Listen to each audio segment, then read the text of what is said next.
the Wifed Up Now What podcast. I'm Koereyelle. And I am TK. And y'all, this is about to be more like a pod class, okay? Because we are here to give you marriage management advice for millennial wives. Period. From millennial wives. Uh-huh. And we happen to have a happy husband in the building. Yay!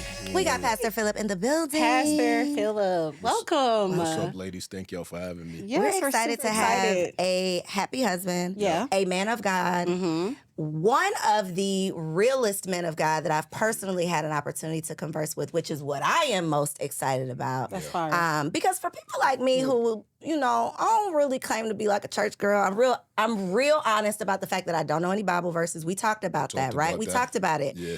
But I love God, and I do have a relationship. And I think that there are a lot of people out there who love God, have a relationship, but they don't necessarily fit into the boxes, but they have beliefs. And so if that's you, y'all are in for a treat because we're going to have a really, I don't want to say deep. It's not going to be heavy. It's going to be a good conversation. It might be. A little deep and heavy? Mm-hmm. Okay. It's going to be deep and heavy, Pastor Philip? Let's keep it real. It's going to be real. It can be all of it. Let's keep So it we all the way start the 100. show with some reactions, okay? Yep. So I'm gonna play some clips because y'all know these podcasts, right? Be Here we are on the podcasting, podcast. I Here we know. are on the podcast talking about these podcasts. But there are a lot of just controversial conversations having on podcasts. And although the conversations are out there and they might be being had in a controversial way, a lot of the content are actually things that we should be talking about. Yes. So let's get into this first clip, and I cannot wait to hear what this man of God thinks. Our bodies is still, I told a girl the other day, our bodies don't even tell us to love y'all, it tells us to fuck y'all. Like it does, I said this, it's easy to fuck 3 girls back to back. It's hard to fuck your girl 3 times in a row, right behind each other. Like think about that, like if you really, think about that, right? 3 girls walk in back to back, you up and ready. Each time, it don't matter. Your girl back, like trying to hit her 3 times in a row, your dick gonna tell you, nah, man, we don't want this. It's most cases. Like our bodies tell us to go and Crazy. So do you believe that a man's body is designed to have sex with a woman but not be committed to one? How do you feel about that? Yeah, so I think, I'm going to just speak from this perspective. We in our fallen nature, okay, our sinful nature, I would say this brother, there's some credence in what this brother said. I think if any man would keep it real, a lot of men will agree with what he's saying. That it's much easier for them to get up for multiple women than it is to constantly get up for one female. But I think because of that is why God has given us instruction in his word on how to properly love one woman. We need those instructions because we naturally battle with this kind of lust and this kind of desire. I think if any man says like, yo, what this brother saying is nonsense, they will be lying to themselves, right? So I'm not going to sit up here and trying to like sanitize this whole thing because I'm a preacher. The truth is, this is what men feel. They don't talk about it, right? So I think because of that, we have to have an authority outside of ourselves, like God, like wise counsel, to teach us. Although you may have these feelings, although you may agree with these sentiments, there's still a way to love one woman, have sex with one woman, be faithful to one woman. But most men feel that way, and that brother right there, I think he has some valid points. Woo, have some valid points. Okay. All right, let's see how you feel. I know it's tough to hear that. It is. No, but Real. this is why Y'all we see need I to have swallowed the pill like, dang. This is why we need to have the I conversation thought my because man I only think want me. Well, I don't think that mine only wants me. He better only have me. But I don't think that is his only desire. And I think I would be a crazy person to expect that. So the whole point, I guess, of even bringing up that clip is if these are real human feelings or, physical feelings, like this is what your body is doing. If you are not subscribed to a higher source, if you do not believe in something bigger than you, how do you abstain from those desires? Yeah, so I personally think to abstain from something, it takes 2 things, right? It takes personal character. I think if a person has character, they can abstain from those kind of desires. I'm just going to speak from my own personal experience, right? So, prior to my salvation, prior to coming to know the Lord, I was a wild man, okay? My body count is pretty high. Okay, I'm gonna keep it 100. It might be in the hundreds, to tell you the truth, before I was saved. No, hundreds. Yes, with a plural, right? So I think is if you don't have personal character, if you don't have personal values, it's hard to abstain because I think the natural man has those desires. So I think it's gonna take character to abstain. It's gonna take certain values to abstain. I think the best absence for me has been what God has taught me and how to abstain. But men have those desires. Like for example, in the Old Testament, you see a lot of kings, a lot of men had multiple multiple wives. Let's keep it real. Solomon had 700 wives and 300 concubines. I mean, this man was getting it off.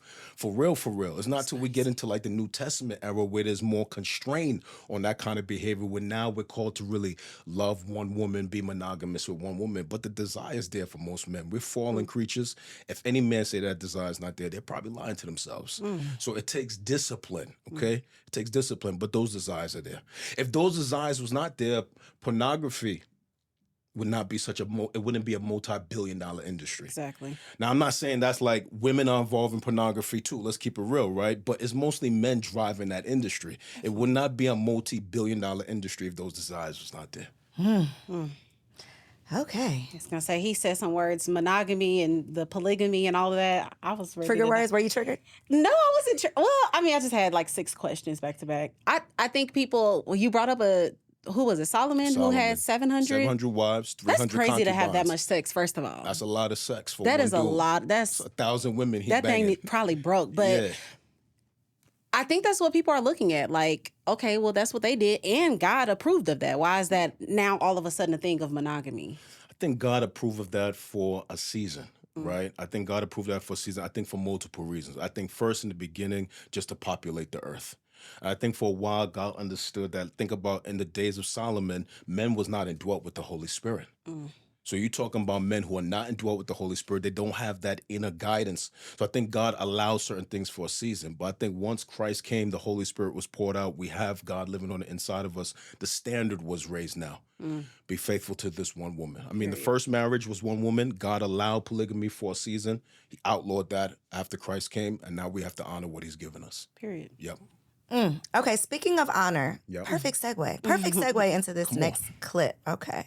I don't respect men. Did you have a father that you respected? I didn't disrespect my father. He wasn't around. Okay, so that's the thing. So stop it there, right? You didn't even have the prime example of what you needed to carry your love for men in your later ages. Your father wasn't there to instill certain traits in you so you will accept a man's love. God's love comes through the father. So since you don't really know how to experience and digest a father's love, that means that you don't really know how to experience and take God's love, because that's where the love trickles down from, right?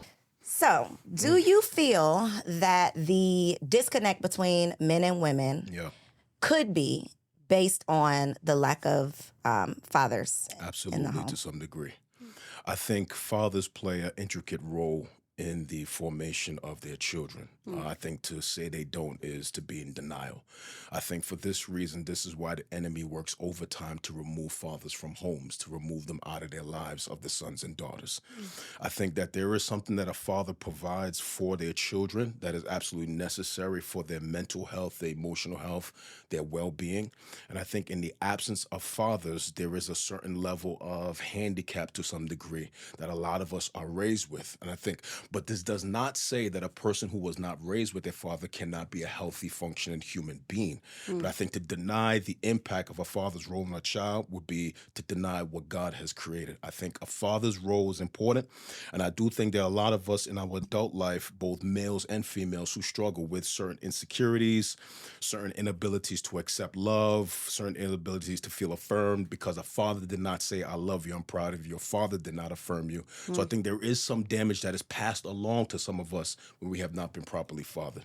That's why I think the conversation around, it's like if you mention that ideally we raise children in 2-parent homes, there's always the group in the comments that's like, well, I was raised by a single. There's always that conversation when I think anybody with the brain can say what is ideal is the best of both worlds, right? Because I know I be about to send my sons out with some dirty socks. Well, they don't be dirty, but they be having a little box. And my husband is like, no, you're not doing that. And I just be like, this is why you need 2 parents. There has to be a balance. I don't know everything. Everything that I decide to do, everything that I feel is the best is not going to be the best. So to have a sounding board to say, no, I think it would be better to do this.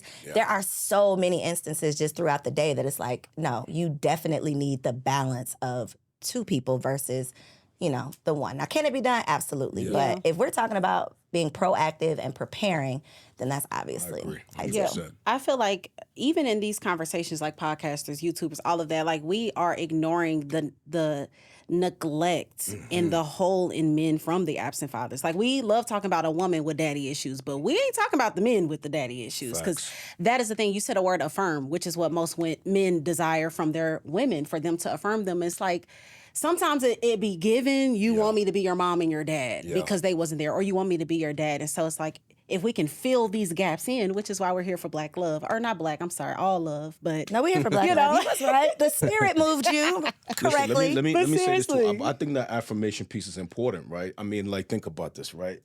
When Jesus, before he started his public ministry, I mean, he's a grown man. He's 30 years old, right? Before he does anything, before he does any miracles, before he preaches his first public sermon, he's baptized. And then the Father speaks from heaven, this is my beloved Son, in whom I'm well pleased. So God thought it important to affirm his Son before he did anything. Period. If it was important for the Father to affirm the Son, then we got to take seriously the fact that affirmation is important. Okay, I know what it is to be seeking affirmation from men, because some of that was lacking growing up. I had a great father. I had a great father, but we didn't communicate as much. We didn't talk as much. So they're hearing things like, I love you, or I'm proud of you. I didn't grow up with hearing those things. So now you go seeking that in other men. You go seeking that in mentors and coaches and whatever the case may be. So I think the affirmation of a father, the deposit of a father, like you were saying, Corey, two parents, I think there's something two parents bring to a table that helps the health of a child that sometimes is lacking in a single parent home. Not to say a single parent can't raise a good child, but I think there is a deposit that is necessary from both parents to help us be as healthy as possible. Yeah. Love that. So we're moving into the main topic. Let's do it. This is a topic that I think everybody is upset about in these streets. They do not like the word submission. Curse word. It is literally a curse word to these girls in the street. So I want to ask you, why do you think submission is a curse word to this current culture? And just the thought of surrounding a traditional woman, a woman that's at home, submissive, all the things. Yeah. I think culture has done submission a bad number, right? I think when women in culture hear submission, they think slave, they think you have no rights, they think you have no voice, you have no value, they think doormat, right? Yeah. But biblically speaking, when I hear submission, I think safety. I hear protection. I hear guidance, right? And I will go so far as to say you really don't need submission when you have agreement, right? Submission is only necessary when you don't have agreement. So like we know what the scripture says, wives submit to your husbands. Yeah. But then it tells husbands, love your wife as Christ loves the church. So if a husband is loving his wife the way he's supposed to, right, it will be easier for her to submit to him as the head of the home. But think about this, right? There's one steering wheel in a car, one. Right? If both people grab that steering wheel, you're both trying to drive, you're going to get into a crash, right? But as long as the car is flowing, there's no need for two hands to be on that steering wheel. So like, watch, my wife never has to submit to me unless we disagree. As long as we're in agreement, we're flowing, right? If we're in agreement about how we're managing our budget, we're flowing. How we're dealing with our kids, we're flowing. Where they're going to go to school. The only time submission is really necessary is when the husband and wife disagree. Now, when we have a disagreement, if we go according to the scriptures, the man, the head of the home, he makes a decision. The wife then submits. But that is only necessary when y'all disagree. But you don't need submission as long as you're in agreement. That's why I think agreement is even more powerful than submission. And I think what's even more important than agreement and submission is choosing the right partner. 100%. Because y'all ladies out there, look at me right here, look right here. The reason y'all don't want to hear about submission is because you've been out here trying to submit to the wrong person. Facts. If you are submitting to someone you cannot trust because you don't know who they're submitting to, then you're going to find yourself in a world of trouble. But I think we cannot compare submitting to your husband, who hopefully will be a better choice than the man that you was just, whatever y'all call it these days. Hopefully that choice is a better choice, and then you won't have to question who you're submitting to. But I think we are just comparing it to the laundry list of men who were boys, and we're like, well, I'm not submitting to anybody. Well, no, you should not be submitting yourself to those bad choices. Yeah, it goes back to what you said last time about submission. You were saying, I think the question was, will we wake up and cook for our man at 3 a.m.? And it's like, most women with a terrible man will be like, hell no, of course not. And this, it's like, well, no, if he's a good man, he's a man of God. He's done something to deserve this at 2 a.m. He's been out working or something. You're gonna get this turkey meal tonight. And so we gotta continue in this lane of submission, because I happen to read in the Bible, and it says to submit to one another. Yes. out of reverence for God. So, 100%. the men love telling us to submit. Y'all supposed to be submitting to us too? I think so. I think a couple is wise when you learn to submit in the areas where you are the most weakest. Like, so there are areas where my wife is submitted to me, and there's areas where I'm submitted to her. So I'll give you an example, right? When it comes to the spiritual climate of our home, my wife is submitted.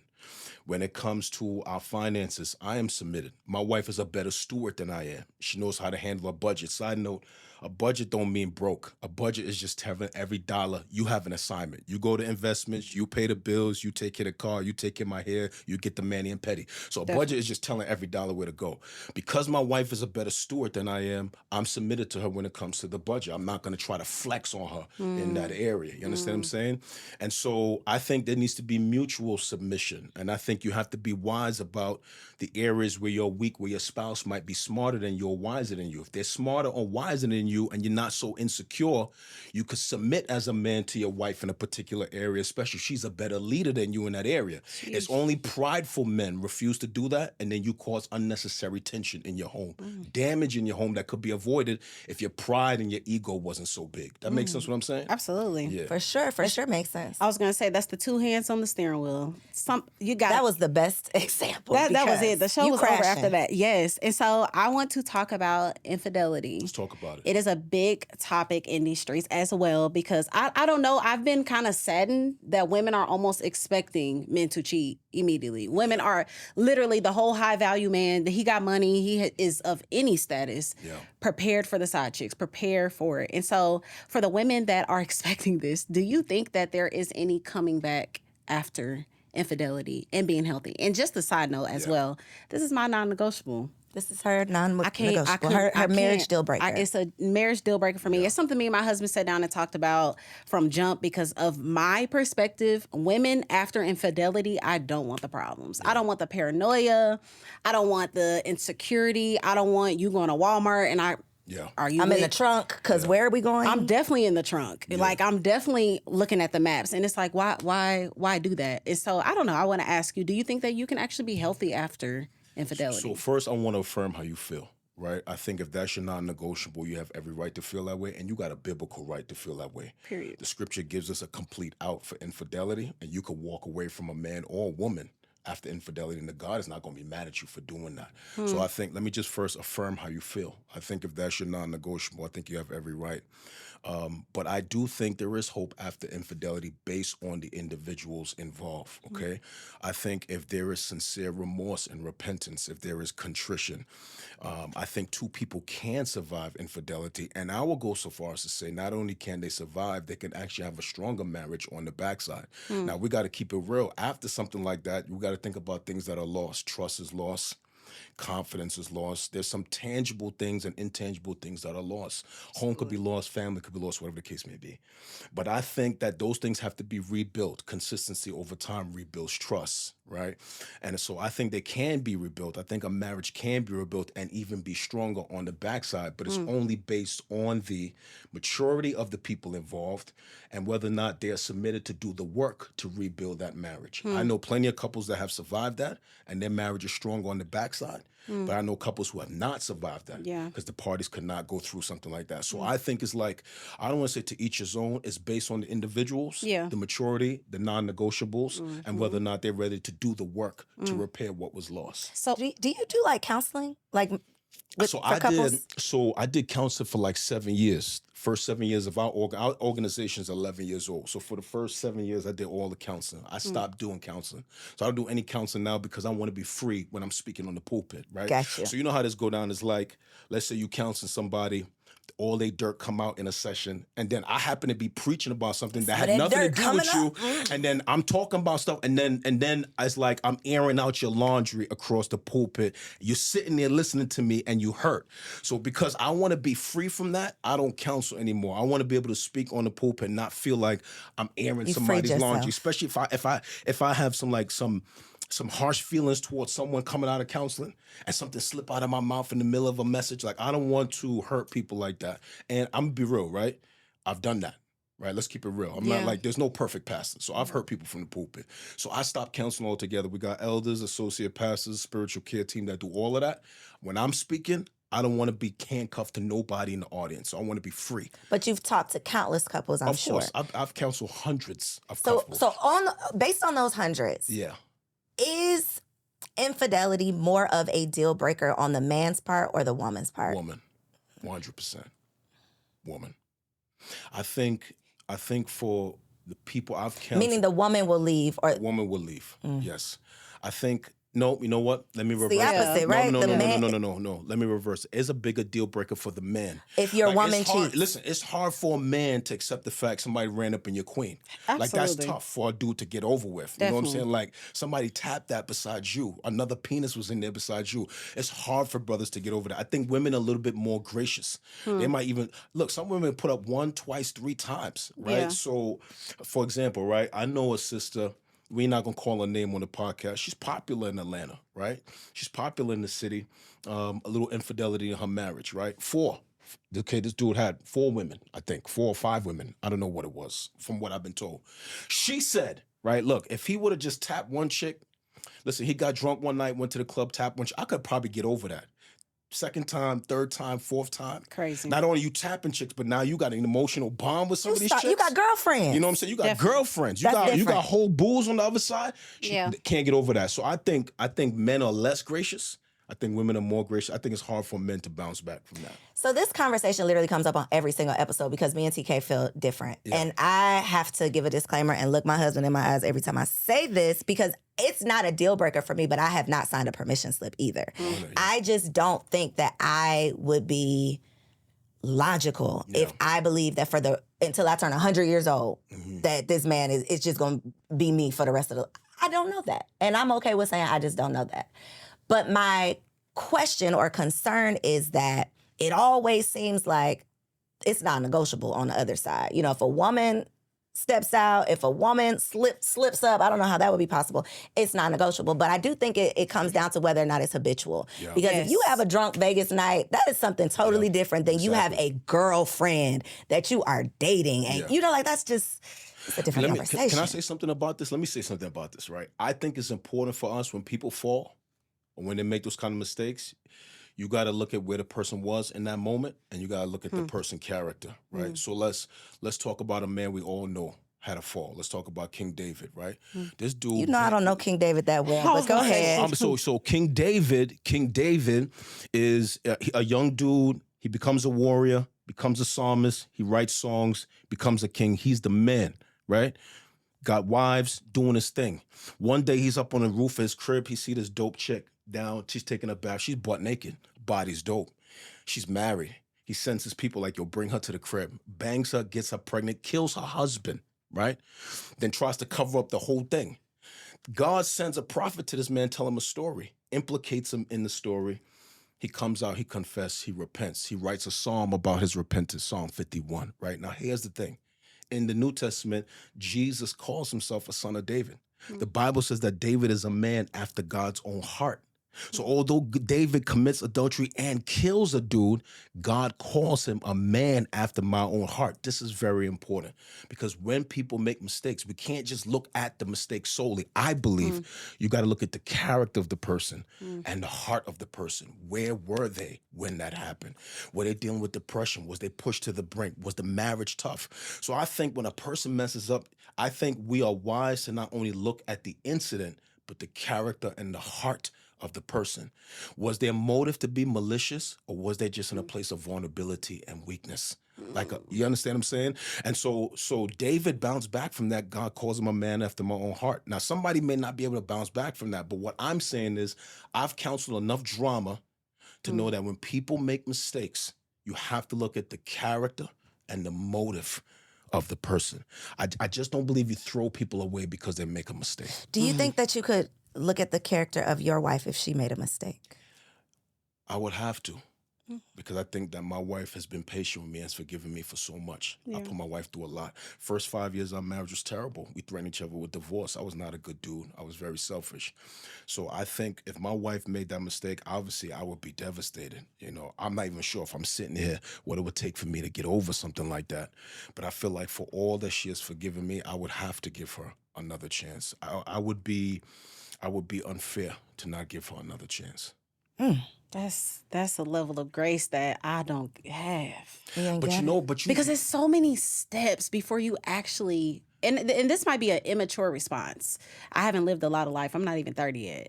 But I gotta say that every week. Because I feel like maybe that's what's immature about. Like, because I feel like there's so many steps before the penis is inside of a vagina.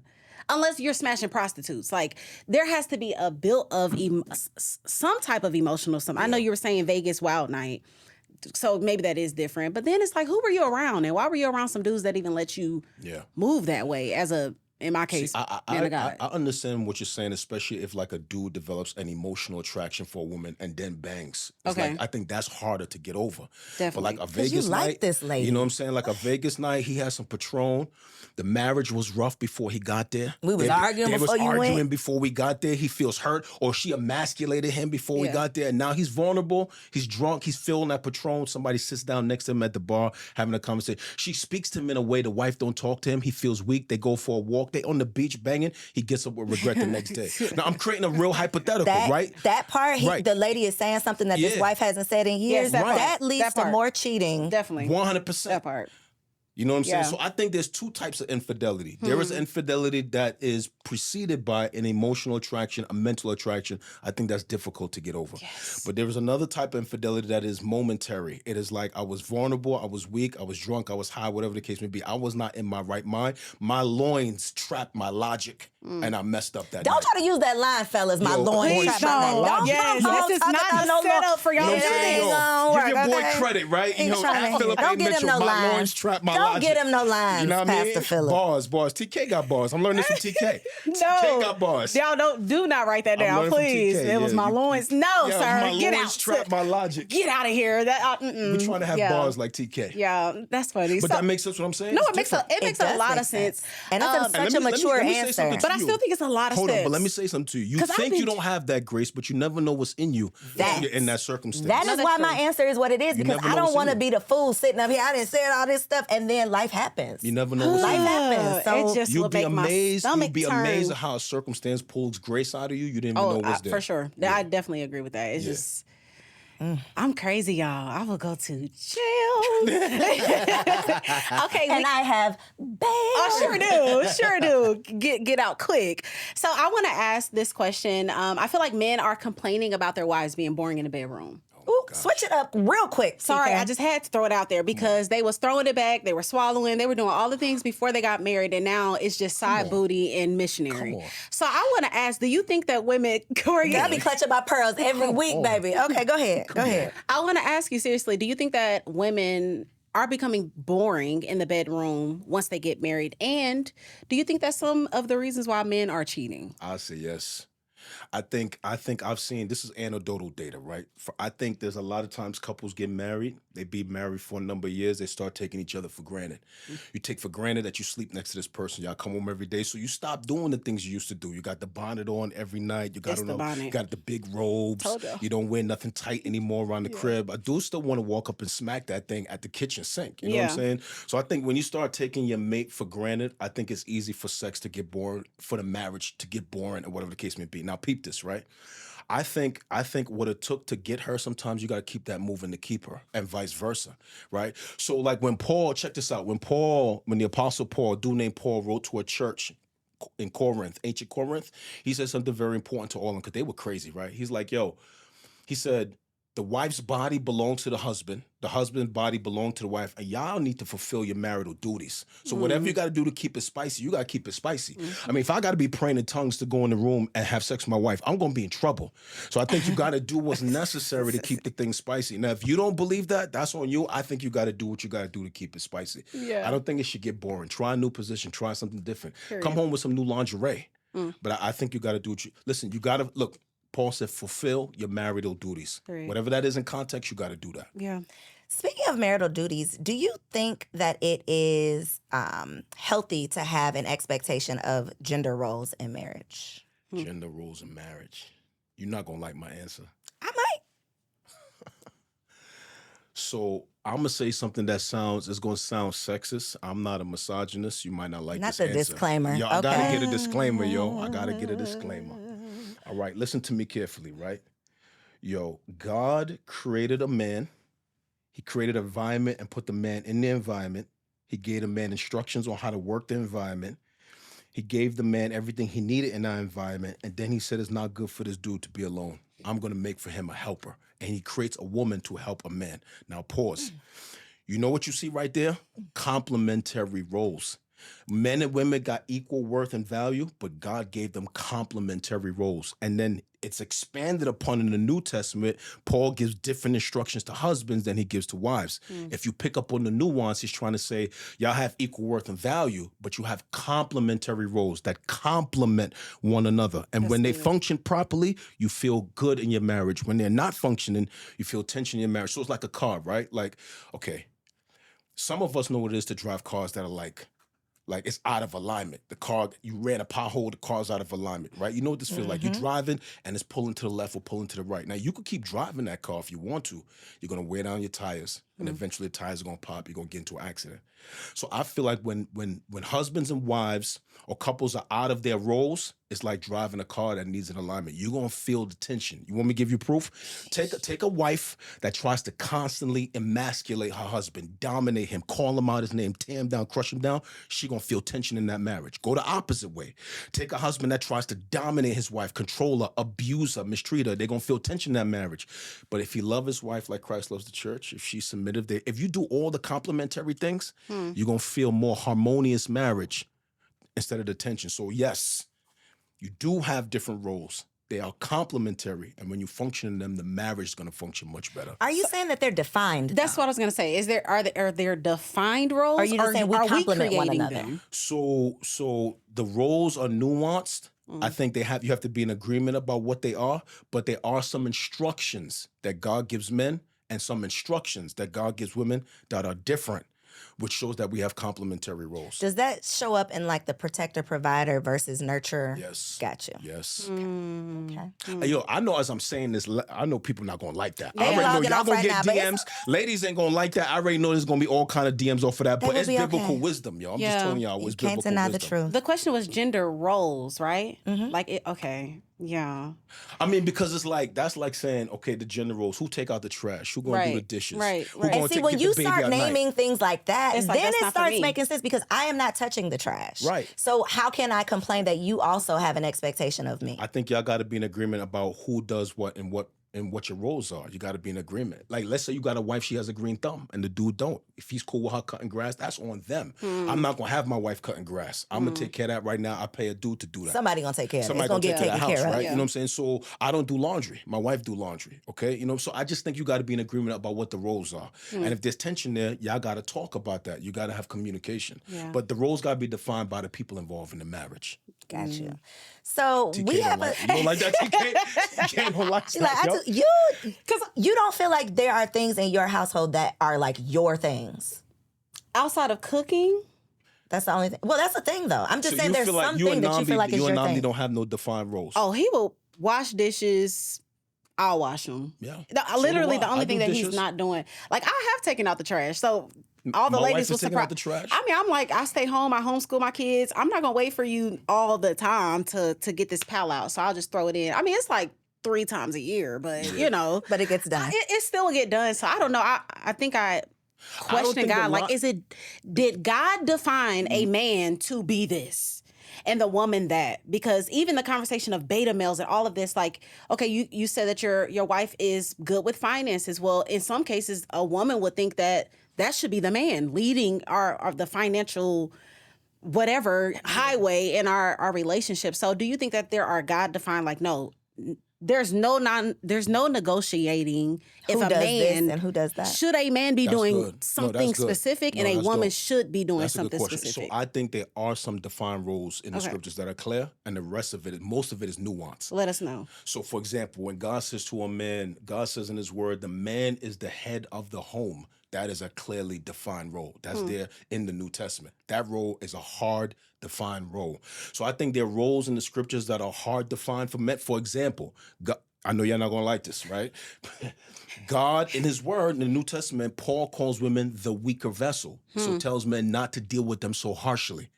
So there are some roles that are clearly defined, but the majority of our daily roles, that's not defined in the Word of God. They're nuanced. We got to define that within the context of our own relationship. So yes, there are some, but most of the ones we have daily, they're nuanced. I think what Does that make the sense what I'm challenge saying? is, no, it Absolutely. 100% makes sense. And I think the disconnect or the challenge is that times have changed, society has changed. Yeah. So women are no longer always offered the opportunity or in an environment that allows the opportunity for them to be a homemaker and manage the home. Yeah. So a lot of times we enter marriages and we still have the expectation of being a homemaker, except we got to lead a home and go work as well. Yeah. So we have, now we're serving in both roles. It Yes. seems it's like you want the stay-at-home mom, luxuries, but I still got to pay some of these bills. And the math ain't mathing. There's only so many hours in the day. So I think that is where women struggle sometimes with the gender roles, because I just want to do my one role, but now I'm sliding into your role because I thought the man was bringing home the bacon. And just to say, like, that's literally my life right now. Like, I've been a stay-at-home mom now for 9 years. Yeah, Have we that's been good. together? Yeah, so for 9 years, and I'm now getting away from home more and more and more. I'm getting booked more. I'm doing more. And so it's like, am I still expected to do what I've been doing when I had all these hours? Yeah. Or, because I do think that we kind of get into marriage saying that a woman is supposed to do this, but if I'm paying half. Yeah. So I think my wife was a stay-at-home mom for 10 years. Yeah. During that time, I worked 2 jobs, sometimes 3 jobs. The reason I let her do that is because she wanted to be home with our children. She wanted to be the primary person with them during the day. That was her personal conviction. Yeah. So I did what I had to do to allow her that. It was difficult, yo. I'm talking about during them years, beans and rice, kids got holes in their shoes. We were poor, right? we were dirt. We couldn't afford nothing. We didn't go out to eat, no movies, none of that. Those were tough years. Right? Those were tough years. I see the fruit now of my children, of my wife being home those 10 years. And that's not to knock women who has had to put their children in daycare. You got to do what you got to do. But what I'm saying is it comes back to communication and agreement, right? Yeah. So my wife and I were in agreement about that for her to stay home. I said, Lena, if you want to stay home, you're not going to bring anything in. You know that it's going to take us a longer time to hit some of these financial goals. Are you okay with that? Yeah. Okay? Are you okay with that? She was okay real. with that. I allowed her to stay home. Now, if somebody's not okay with that, you got financial goals, then if y'all in agreement about both of y'all working, then y'all have to do that. I think we got to listen. I think it's very important for people listening to this podcast, watching, to understand when it comes to marriage and the context we're in, we're not monolithic. You got to know what is important based on the people involved, your personal convictions, and how you submit it to the Word of God. You got to tailor your marriage for what's going to be best for you within the context of the wisdom that God has given us. This is not monolithic. One woman works, one woman stays home.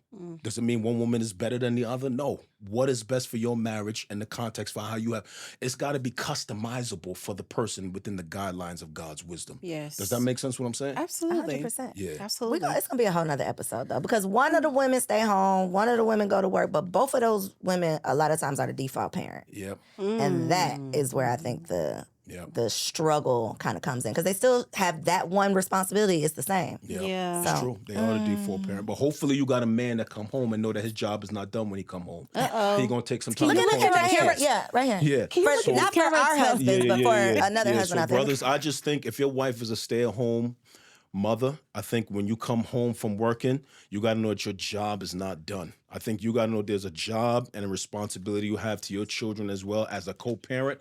Your job is not done till your children has gone to bed. So when you come home, you got to separate some time, put aside some time to pour into your kids, because they still need a deposit from you the same way they need a deposit from your wife. In That part. Jesus' name. Thank amen. you for that little special Yes. word Them of dudes wisdom. not going to like that, but They it's ain't, but true. they are. No, yes, They're gonna I be almost right. made you say it twice. So Yeah. it is game time. Game time. Let's Yes, do it. I gotta pass Where it. my Yes. sign at? Oh, word. So this So is how a we do game. this? So you're going to be talking to your nieces, your little little sis out there. sisters, all of that, who have some scenarios and some situations, and I'm going to share them with you, and you're right. going to tell them to run or have fun. Got So it. So these get are away. women who want to be wives. Yes. Okay, Women they're who looking for committed relationships. So the first one is, this girl really is vibing this dude, right? But he is still in contact with his ex. He tells her there is nothing to worry about. It's good. I don't want her. But he still talks to her. I say run. Really, Koereyelle? Yeah, I say Still in contact? Like, hello, Sarah, how you been doing? Yeah, I say run. Let the guest answer. Yeah, no, I say run only because I think that back door is still open. There's a lot of temptation with that back door. I think if she wants him to walk away from that back door and he's unwilling to do that, I think that's problematic. If she's okay with that back door, like, okay, y'all could be friends, then that's different. But I think 9 times out of 10, I say run. Yeah. Yeah, I just need more details. You know, what if it's an ex from like high school or something? I don't care about that. Did they smash? If y'all had sex, it's a no automatic. But this is what I'm saying, Corey. If the spouse is cool with it, like, yo, y'all friends is cool, she married, we married, it's all good, then that's different. Yeah, no, but if I have a problem and you don't care that I have a problem, then it's a problem. If you got a problem, you don't care that I have a problem, I say you got to run. Issue. That's the issue. Agree. Okay, what about a man who wants to go 50-50 on a first date? Should you run or have fun? You want me to be, my daughters, I say run. What about your son? Oh, you said run too? I said run. For my son, run. Nah, he need to pick up that bill. Okay. And for my daughters, she need to pick up that bill. I want the man to pick up that bill, period, yo. Period. I may be old school. I say pick up the bill, yo. You said have fun, though. I definitely said have fun. I think there is, especially in this culture, you just have to be really, really careful because it's a culture of I'm going to take you out on a fancy date and I'm absolutely expecting sex after this. So you're not going to pay for me. You're just not, let me go ahead and let you know that this is because I view dating as interviewing. Yeah. This is not what y'all think this culture is. And so I feel like there's a pressure also. A lot of expectation. Yeah, a lot of women are feeling that pressure of like, oh my God, I'm at this 5-star restaurant. This man pulled up in a limousine. This nigga done bought me a bag. Like, okay, let me go ahead and give you some. And like literally get pressured into doing that. So I feel like a safeguard is like, I got it, because I'm interviewing you just like you're interviewing me. Yeah. That's a great perspective. That's a good perspective. For sure. But I'm not having sex with you if I don't want to have sex with you. Some women are. There's like so much between like the restaurant and the car, house. yeah. You know, like I'm not not feeling pressure. I don't care what you done did. Yeah, I ain't obligated to give you anything. Right. So I don't feel pressure in that way. And I think a lot of times having a conversation before you get to the date will reveal a lot of that. Yeah. Because you know men who are mentioning sex, you trying to talk freaky and you don't even know my last name and you're trying to mention sex. So I think you can get those vibes. And I'm not going on a date with you because I don't want a free dinner. Yeah, it's so many like now. I think you make a good point though, TK. But I think a lot of that falls on the character of the dude you went on a date with. It's like, did you interview him before the date? Did y'all talk at all? But you said something very important. I think y'all can't let that slide. Y'all probably got to do a whole podcast about that. I think I see dating the way you do. It's like interviewing. I think dating is the process of determining if somebody's a good life partner. Yeah. You got to have some kind of destination. If there's no destination, there's no assessment, then what are we really doing? Oh, we've been dating for 20 years. With no intention. With no ring. Yeah. Like, yo, you crazy. That's real wild. Crazy. I feel like I'm just different in that aspect, period. Because I also believe in women paying for, like, even women approaching men. Like, a lot of women have even the concept of, like, he's gonna come to my doorstep. Girl, you better get in these streets, get to the events, and go up to him and say, "Hey, would you like to go have some advertising, some not coffee?" selling? Yeah, ain't nothing wrong with that. Yeah, so I don't know. I'm because I think my husband would say that Who hollered at who? Did Namdi holler at you or you hollered at him? Ask Namdi that question. And since he's not here, let me represent him, okay? Because TK definitely hollered at him. I definitely positioned myself To be hollered at? advertising. to let advertising to let it be known, like, yeah, I'm interested. It's a thing, and I was the nigga in the relationship. I'm balling out. Here's some new shirts. Ruth Here's did some that. shoes. I mean, she was under that dude blanket. Yeah. Like, yo, I'm here. Oh, for sure. Come on, For right? sure Ruth slipped in was. under the You see blanket. his Like, yo, style? throw this corner, throw this joint over me, right? Like, she slipped it right under the sheets. Like, yo, I'm here. Yeah. It's So all right. that's me though. That's all right. I'm That's a not- whole nother episode. That's all right. It really is, That's a whole because nother I think that's what's keeping a lot of women singles. Like, y'all be afraid to talk to men, and y'all be afraid to like slide in DMs. I slid in my man's DM. I got his number. Oh, you were serious. I mean, it wasn't even just serious. It was just like, you better see what's up quickly. Yo, really quickly, I think we see both in the scriptures, right? We see women who was ran up on, but Ruth went underneath that dude's sheet. Was like, yo, I'm here. Like, I mean, you guys don't sanitize the scriptures, right? She slipped in under his sheets. Yo, throw that joint over me. I'm right here at your feet. So That's she it. slipped in on him. Period. But then we have other dudes who ran up on their wives. And so I think it's both. I think it's hard for women to even bring that to their being, because it's like, you are supposed to pursue me, but I don't even think it's a pursuit. I think it's a position. It's a position. It's making yourself available. Position herself. Yes. Myself. come Yeah. on, Okay. That's a whole nother episode. It really is. Yeah, Okay, yeah, so the yeah. next one, they have been together for years. They live together, years, Yes. plural. Yes. And this girl ain't proposed yet. That's a no-brainer. Get out Yeah, I of think there. we're definitely all in that's agreement right. on Yeah, that you for gotta sure. Get out of there. Yeah. I feel like you are enabling him, and that you are not giving him no incentive to put a ring on that. I think you got to get out of there. I wouldn't want my daughter in that circumstance. Facts. Well, Same here. is there a reasonable timeline? Like if your daughter was asking you. If my daughter was dating a dude, I think anything beyond 2 years, 3 years, I think for me is problematic. I think if you've been dating for 7, 8 years, like he has no intentions of taking this any. You enabling him at this point. Yeah. What are we doing here? And what's the what are we point doing? of marrying? Yeah, what are we doing? Y'all getting everything. Yeah, what are we doing? Okay, last one. Last one? Man, I've been enjoying this. Oh, yay. We're not done yet. Don't worry, we're not done This yet. is a big one. This is a big This one. is actually from the girls. Oh, this is for the girls. yes, Go ahead. Okay. Because I asked my followers what they want me to ask you. And so a lot of women in these streets are feeling like they're way more spiritually mature than their men. So they're getting a little scared about that. And they're wondering if they should continue in this relationship with a man that might be a little baby in his beliefs. And you know.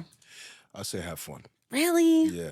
The only reason I say that, I think from anecdotal data, I think women are just more mature than men. Spiritually, men are naturally carnal. Okay, if they say otherwise, they're lying. Okay, and I think you can be with a man that's spiritually mature and see him grow and encourage his growth. I think there is potential in men that way. So I would just say you can have some fun, but it's based on, do you see motion? Is he trending in the right direction? Yeah. If he's not trending in the right direction, I think you got a problem. Yeah. I must say run. TK, no grace. TK ain't got no grace. Leave him right now. Leave immediately. No, again, this is all perspective and experiences. For the women that I have coached and every woman that I've really talked to, most of the time the men are, I'm talking about like, the women are teaching them about God, like leading them in the Bible, leading. And I think this is what gets back into the whole like gender roles and positions and where God designed us. Cause it's like, as you said, women are more mature. And it's like, so if we're so much more mature, we're typically better at more things. It's giving. What is it giving? What are y'all doing? But I've seen both. So you know what I do. Right? Yeah. And I've counseled people. I've seen women be with dudes who are spiritually mature, who now are leading ministries and pastoring churches. And I see women get with dudes who are spiritually mature, who are now suffering, headed for divorce. So I've seen both. Yeah. I think it's all about motion. If somebody's trending in the right direction, I think it could work. If you see they're not trending in the right direction, I think it's problematic. Yeah, I'm like, how long it take? And I'm the baby. And I'm a spiritual, I'm growing and learning and evolving constantly. And thankfully, my husband, we're on the same page. We're our path, we're going in the same direction. But I don't think that would necessarily be a reason to give up on someone, considering how they are. Are they open to it, or are they like, no, I'm an atheist? I think there's a conversation. It's like, teach me something. Maybe I just don't know. Yeah, I think of scenarios like a woman that has been abstaining. She's really taking her walk with the Lord seriously. She hasn't had sex. She ain't watching porn. Okay, now, no, that's different. But we got to talk about the levels of spiritual maturity. Yeah. And this man is out here bad. He's most likely tempting you to have sex with him. Still at the club. See, that scenario, I say run in that scenario. But he goes to church. He's trying. He's just like getting rid. Y'all know, like the beginning days of when we come to Christ, like we're still struggling, still kind of letting go of the pills and the drugs and all of that. But you got this woman who was abstinent. She held herself down, and I got this kid almost that is still kind of. Yeah. But he loves the Lord. So in those circumstances, 9 out of 10, I haven't seen those work. As I say, they can't work. So I think if that's the case, you might need to run. Yeah. But I think if there's motion, if he's really trying, I think you could have a little bit of fun with that. I agree. Okay, so we need details. You ready to get spicy? I am. So this is TK's favorite segment. Spicy. So today I decided to go all the way in because I feel like I've been talking about emotional With the pastor, y'all. She wanted to go in with the pastor. Let's keep it I feel like 100. I have been talking about emotional things, routines, all of the stuff, but we got to dive into actual sex talk. So today we're going to be talking about vulnerability is the key to deeper intimacy. Come on. Bars. Come on. TK Y'all know I got be bars. rhyming, so you know what's good. TK got So bars. a few weeks ago, I quoted the prophetess, Amber Rose. I know y'all probably gonna beat me up, but yes, I know she's wild. No, she's not a prophet, y'all. It's a joke. But she said some bars about the reason why she is the best in bed is because she is not afraid of being ugly. And this is something that stood out to me because I feel like most women aren't their freakiest self, aren't all of these things because they're like, what is this boob doing? What is this stomach doing? What is that doing? So we want to grow in our comfortability with our husbands. And the fire thing about growing in our vulnerability with our husbands is you can be introduced to some kinks. Okay, kinks. Some things that you might have not known. You know, you was doing the same thing and I was like, oh, wow, I actually like rope play or I actually like fill in the blank. And so how can we get to the wildest, freakiest sex with our husband? So I came up with this little thing. I'm really excited. Koereyelle, I want you to do this too. We're going to text each other this week. You ready? Look, hey, hubby. I'll be telling him, do not watch. I'm not doing it. Go ahead, TK. Sorry. So we have sex jar. I know, I love her so much during the segment. Sex jar, sex drawer, and sexting. Let's break it down. Okay. So I want everybody, every lady that is watching right now, do yourself a favor. We're going to go to the thrift store. We're going to go to Target, Walmart, Amazon. They sell mason jars. We are going to get these jars, and then we're going to slide over. I don't know what Georgia's sex stores are called, but we're going to slide over to the sex store. And we are going to get some position cards. We're going to get these position cards, and we're going to put them in the sex jar. Now, here's the gag. Your husband is going to pull out the position card every other week. And he's going to choose what y'all do that is new. And the reason why I think this is so important, again, some of us are just not educated on positions. We think that there's 3, and there's like 300. So we want to get moving and vulnerable because, again, you never know the heights of intimacy that you can reach by trying new things. So we're going to get the sex jar. Then we're going to get a sex drawer. Now, if you got kids, you might want to put a lock on it because this drawer is going to involve your lingerie. This is going to involve your toys, your edible lubricants, all of the things. We just want a drawer that is dedicated to sex. Freaky, nasty sex, mask, ropes, handcuffs, all of the things. And again, throw your 12 play in there. Treasure chest. Throw your 12 play in there. Wow. Come on, we gonna put all of it in there, and we are going to let, again, your husband pull out whatever he wants. And you're gonna do that, whether that's the toy, the lubricant, the mask, the rope, the handcuffs, you name it. And lastly, this is for the ladies that get a little awkward when it comes to talking that talk. You need to know how to talk the talk, and that is sexting. Getting comfortable with telling your partner exactly in detail how you enjoyed them the night before. We are breaking down in details. I love when you X, Y, and Z. I cannot wait to experience that climax with you again. So I think that one thing that women do is we get a little awkward about it. So after we get done, it's like, oh, don't talk about how I gave you head. I don't want to hear that. Girl, let that man tell you how you gave him sloppy toppy. And like, we gonna go into details about that. Let me know how I could do it again. And you never know, it can happen right there on the spot because he might get turned on just by talking about it. So you want to get comfortable with talking that talk. This is subjective to all couples though. That's my wifey, keep it spicy. Sex jar, sex drawer, and sexting. Comment down below if you're going to do these things. It's going to change your life. Habanero, okay? Really spicy. Last week I said do it in the mirror. You wasn't even tripping off of that. No, but this the drawer, the jar, my life. What you're setting me up for is failure. I cannot wait to hear how this goes for you. I'll text you and let you know. You will. Okay, so Pastor Philip, our last segment is called Wifey for Lifey because again, we're trying to be wifey for lifey. Yeah. So advice to a young sister, just me. Give me some advice because it's me. Shoot me. A woman in her first, first 3. Compared to me. In your first 3 years of marriage. Yes. What's your advice to a woman in her first 3 years of marriage who wants to be wifey for lifey? Yes. Yeah, I think most marriages end in the first 5 years. So I think that's the time you really got to work on your marriage. I think there's some things that are critically important for marriage to be successful, especially in the first 5 years. I think you got to work on agreement. I think you have to have strong communication, and you got to have some honesty. So I would say to a wife, a young woman watching this, how is your communication? How are you talking to your husband? Are you telling him your needs, your desires, your wants? Are you telling him where he needs to do better, where he's hurting you, offending you? I think you got to communicate. Are you trending towards agreement? Are y'all trying to find unity in some of the decisions that y'all are making?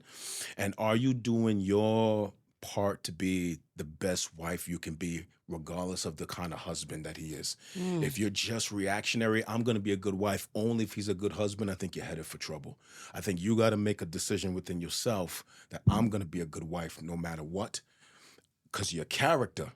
And I think that's one of the best ways to make sure you're doing good in the first couple of years of your marriage. Don't let it be reactionary. You do what's right because your character says it's right, regardless of what that other person is doing. Whew. It's tough. deep. So, Pastor Philip, for the people here in ATL that want to come check you out, look in that camera right there and let them know how can they come sit with the realest pastor in the city? Come on. PhilipAnthonyMitchell.com, 2819church.org. We gather in the city. Come check us out. Pull up on us. I think you're going to enjoy what we're doing there. Yes. Y'all, was this bomb or was this bomb? We know it was bomb, but go ahead and leave us a 5-star review just to confirm that you got something from this conversation. Don't just keep it to yourself. Make sure you like, comment, subscribe, share this episode with a friend. And if you are listening on Apple or Spotify or wherever you listen to your favorite podcast, make sure you leave your girls a 5-star review. Yeah, do that for them. See you on the next episode. Bye, y'all. Peace.